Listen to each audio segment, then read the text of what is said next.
Hi, I'm Sharon. Welcome back.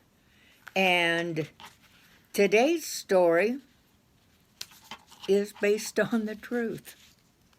Beauregard was in the narthex reading an obituary from the Gazette. Marion A. Bank, age 93, died at his home Monday. He was a retired CEO for several oil companies in West Texas. Survivors include his wife, Celeste. When the secretary's voice announced over the intercom, "Bessie Mae Fallon would like to see you in his office." He watched her enter Fallon's office. Well, his one eye watched her. His glass eye really could have cared less. "Bessie Mae, you'll be the funeral director in charge to meet with the widow of Marion A. Bank. A very wealthy man. His funeral will attract mourners with very deep pockets. It will be a great advertisement to all the right people," Fallon said. "Have Marilyn sit in with you to make arrangements. She needs to learn. Beauregard will assist you with the service, and I want you to have Granger help you too. He's been doing well, and I want him to have the experience."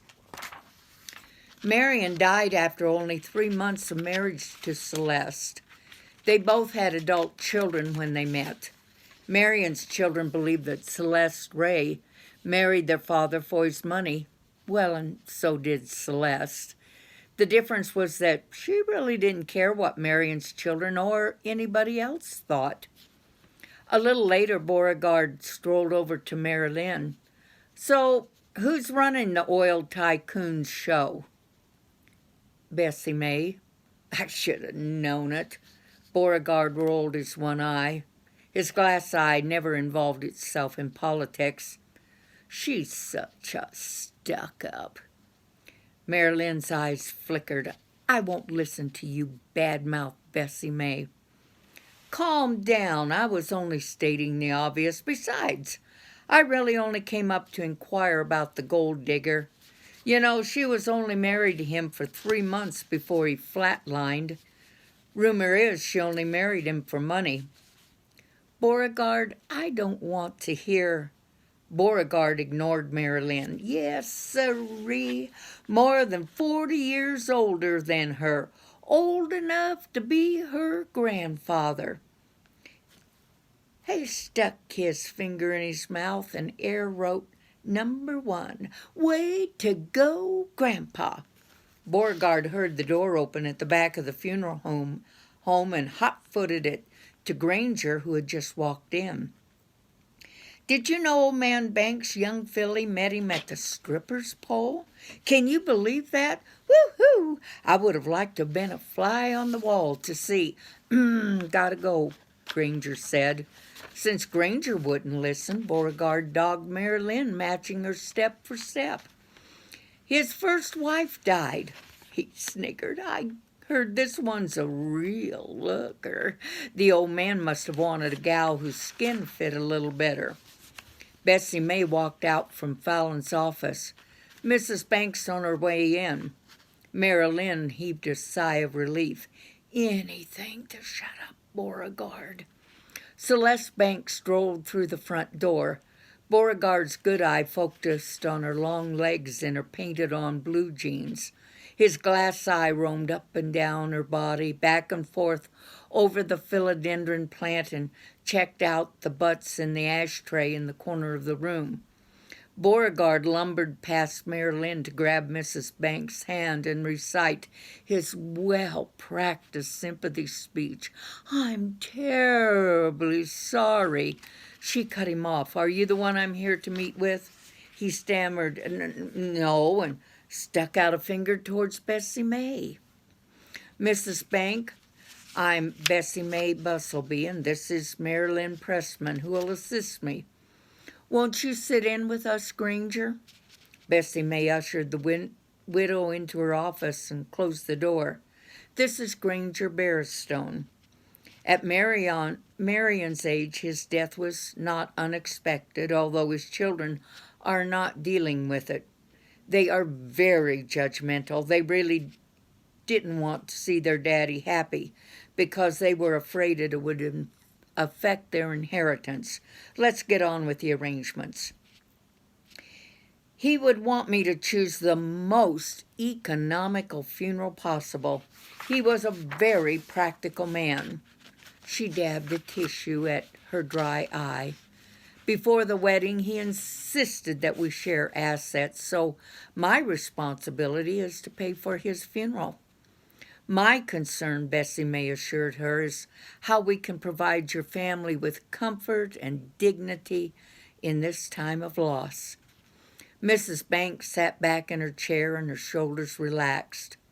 Thanks, people been so judgmental since... She paused. Bessie May's voice was tender. My job is to help, not judge. Please call me Tamara.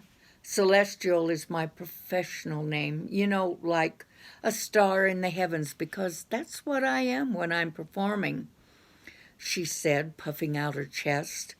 Marilyn was mesmerized by the cache of diamonds adorning Tamara's neck.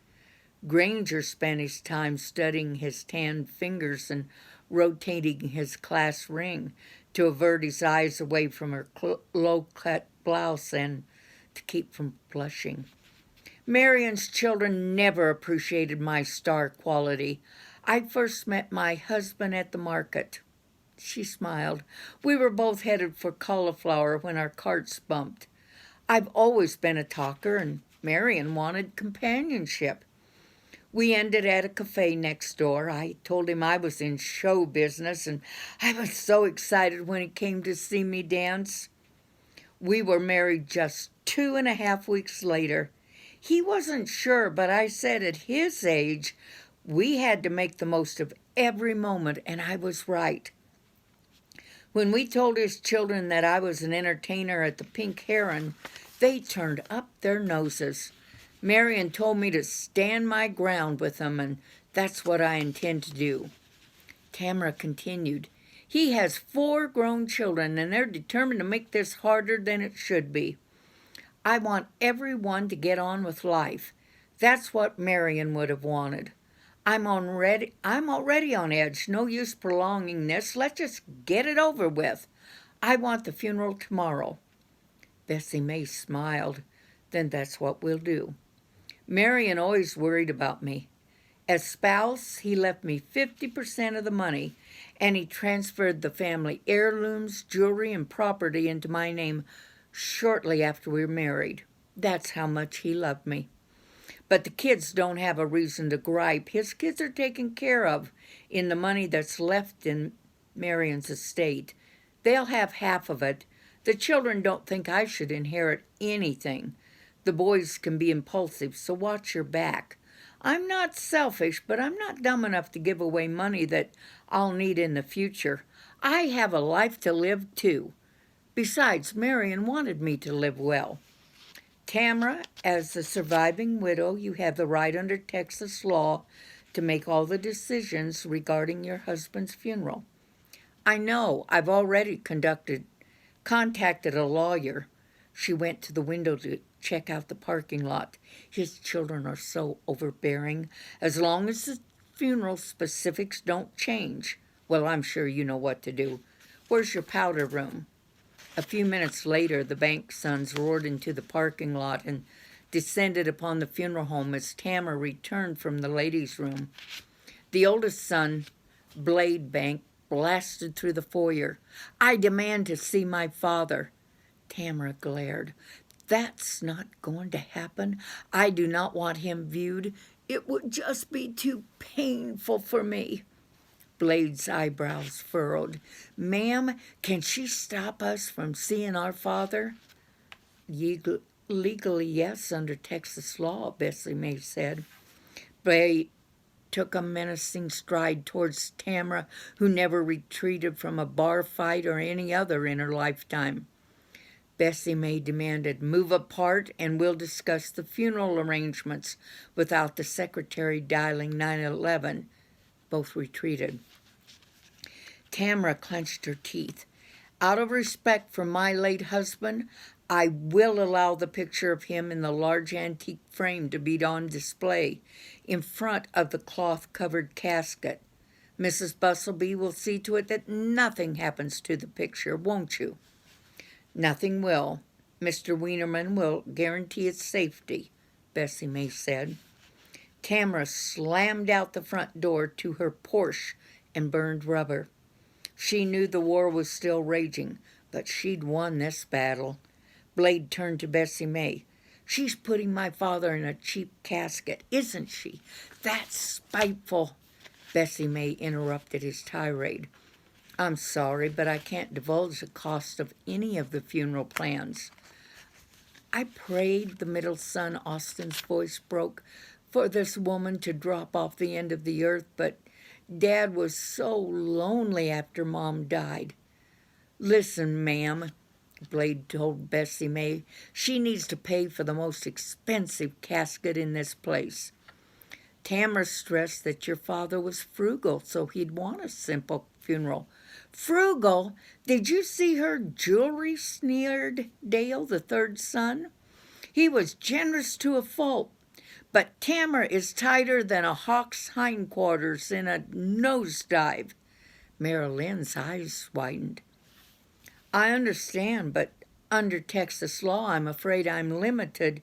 Blade's voice thundered. "You better find an option." Austin laid his hand on Blade's shoulder. "Look, you're mad at Tamara, not this woman. Quit being ugly."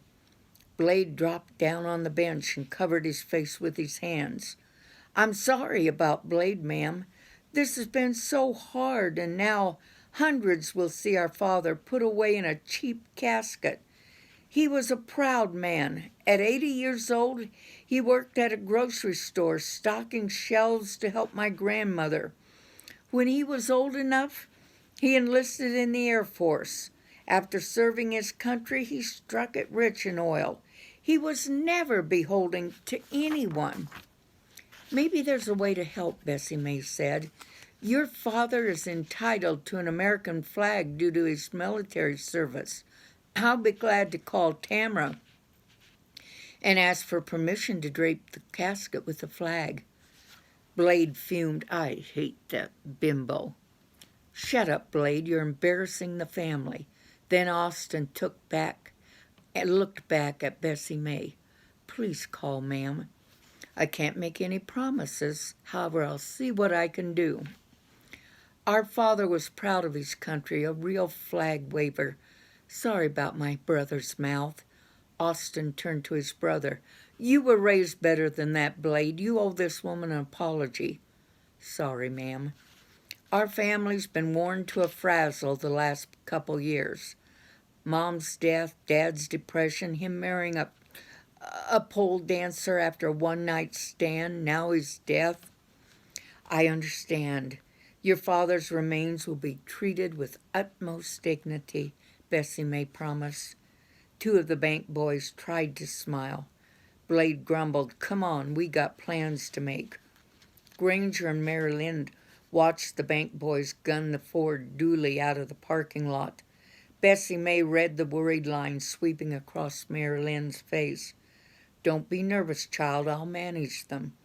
Beauregard will be as nervous as a pregnant worm in a hen yard when I tell him that the brothers have a plan. The loose cannon I worry most about is Beauregard." Bessie May was true to her word. She cleared the way for the mottled gray cloth-covered casket with spray-painted handles to be draped with a flag. A little before 10 on the day of the service, the strapping sons of Marion Bank and their younger sister Rose arrived early. Bessie May ushered them with their families to the first 3 rows of the chapel. Austin grasped Bessie May's hand and whispered, "Thank you for the flag." Tamara arrived with the picture. "Be careful, this frame is from the 1870s. Pastor Sherman Grable, a preacher from the phone book, was there to greet her. "Mrs. Bank, I presume? Let's not drag the sermon out. My husband's death is hard enough as it is. Besides, I've got another appointment at 11. He nodded. "I've kept the service short, just like you requested." Granger and Mary Lynn uncovered the bubble-wrapped heavy frame and placed it on an easel in front of the casket. "This thing weighs a ton," Mary Lynn groaned. "If you wore that much gold on your 95-pound frame, you'd weigh a ton too," Granger teased. "That frame's worth thousands." Beauregard said, "I'll escort the widow and her kids to the family room." "Good idea, Beauregard," Granger mocked. "You do the hard work. After you do that, your main responsibility is to watch the picture, Beauregard," Bessie May said. Then she whispered to Mary Lynn, "That should keep him out of trouble during the service." Beauregard hustled back from the family room to where Granger and Mary Lynn was standing. "That black widow was relieved the room has a translucent beige mourning curtain, so the others can't see her weeping or wailing or lack of it." They ignored his comments. Pastor Grable's sermon was short. He realized who was writing his check. How can 90 years of a man's life be summoned in less than 9 minutes? Granger wondered as he led the pallbearers to the hearse. Mary Lynn stayed behind the privacy curtain with Tamara's family while Beauregard ushered the bank children past the antique picture. The daughter trailed her brothers. She paused at the portrait of her dad that had hung over the fireplace mantel for the last 60-some years and tenderly traced the portrait with her finger. "I'll miss you, Daddy. I love you." Her husband slipped his arm around her waist. "He knows you loved him, Rose." She dabbed a tissue to her face and eyed her brothers, who stationed themselves at every third pew. Blaine nodded. Rose, aided by her husband, slipped the frame to Blade, who tossed it to Dale, who handed it off to Austin. Austin sprinted towards the chapel exit. The translucent mourning curtain did not hide the crime in progress. Tamara jumped up and shrieked at Beauregard, "Stop them, you rotund buffoon! That's my frame!" The bad news was that Beauregard's good eye just stared at Tamara, stunned. The good news was that his glass eye just roamed because it never took insults personally. Tamara's firstborn, Harley, whipped back the privacy rail curtain. He used the privacy rail as a springboard to bound over Marion's casket, screaming, "Drop it!" Marion's son Dale planted his legs and tucked his head, preparing to block Harley. Harley hurtled the pew. Harley landed on both feet solidly and bellowed, "Drop it! Drop it and no one will get hurt." Harley darted after Austin. Beauregard headed after both, but never saw the extended foot of Rose. He took a nosedive and bloodied a pew. Beauregard stumbled up. "My nose!" He grabbed a tissue from a pew and stuffed it up one nostril to stop the bleeding. Then he ducked out the rear door to the parking lot where Austin's Mustang was parked. Austin shoved the picture into the back seat and locked the doors. Harley bounded on the driver's window. "Open up!" He turned to Beauregard. "Do something!" Austin put the key in the ignition and revved the engine. Harley leaped to safety. Granger screamed, "Beauregard, don't!" But it was too late. In desperation, Beauregard belly-flopped on the car's hood and glared at Austin, eye to eye. Of course, there were really only 3 eyes involved between the 2 men because Beauregard's glass eye was not the least bit interested in the whole fracas. Beauregard clutched the windshield wipers as leverage. Austin could not see over Beauregard's corpulent butt. He popped the clutch, and the car leapt forward and drove head-on into a magnolia tree, taking out the Mustang's front gears. Austin rammed the car into reverse. However, the right front fender was crushed against the wheel well, causing the car to go round and round in circles. Witnesses who had gathered to watch the chaos saw Beauregard's portly butt whizzing past them over and over and over again. The Mustang sputtered, lunged, and circled a quick right off the mortuary grounds, flinging Beauregard into the huge pink azaleas that hedged the parking lot. Black smoke rolled out of the engine. Granger ran to Beauregard. "Are you okay?" Beauregard rolled over, groaned, and sat up. He spat out an azalea bloom that was stuck between his teeth and stammered, I'm not sure what happened. Don't move. I need to get Bessie May."